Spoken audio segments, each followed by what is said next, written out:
ശബരിമലയിൽ സ്വർണ്ണപ്പാളികൾ ഉണ്ണികൃഷ്ണൻ പോറ്റിയുടെ കൈവശം കൊടുത്തുവിട്ടത് A Padmakumar പറഞ്ഞിട്ടെന്ന് N Vijayakumar. സാമ്പത്തിക ലാഭം ആഗ്രഹിച്ചാണ് എൻ വിജയകുമാറും കെ പി ശങ്കരദാസും തട്ടിപ്പിന് കൂട്ടുനിന്നത് എന്നാണ് SITയുടെ കണ്ടെത്തൽ.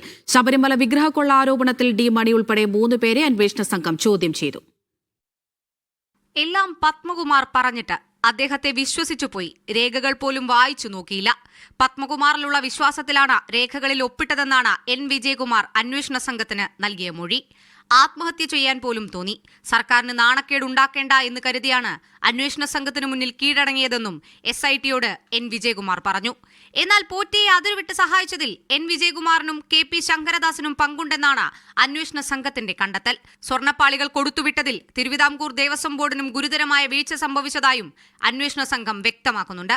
എല്ലാം ചെയ്തത് താങ്കളാണല്ലോ എന്നതാണ് മൊഴിയെന്ന മാധ്യമപ്രവർത്തകരുടെ ചോദ്യത്തിന് പത്മകുമാറിന്റെ മറുപടി ഇങ്ങനെയായിരുന്നു.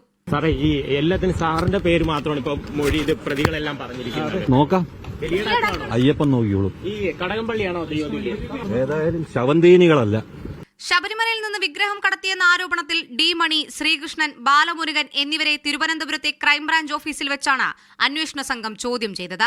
സ്വർണ്ണക്കൊള്ളയുടെ അന്വേഷണത്തിൽ മെല്ലെപ്പോക്ക് സമീപനമാണ് സ്വീകരിക്കുന്നതെന്ന് ആരോപിച്ച് പ്രത്യേക അന്വേഷണ സംഘത്തിന്റെ ഓഫീസിലേക്ക് യൂത്ത് കോൺഗ്രസ് പ്രവർത്തകർ നടത്തിയ മാർച്ചിൽ സംഘർഷമുണ്ടായി.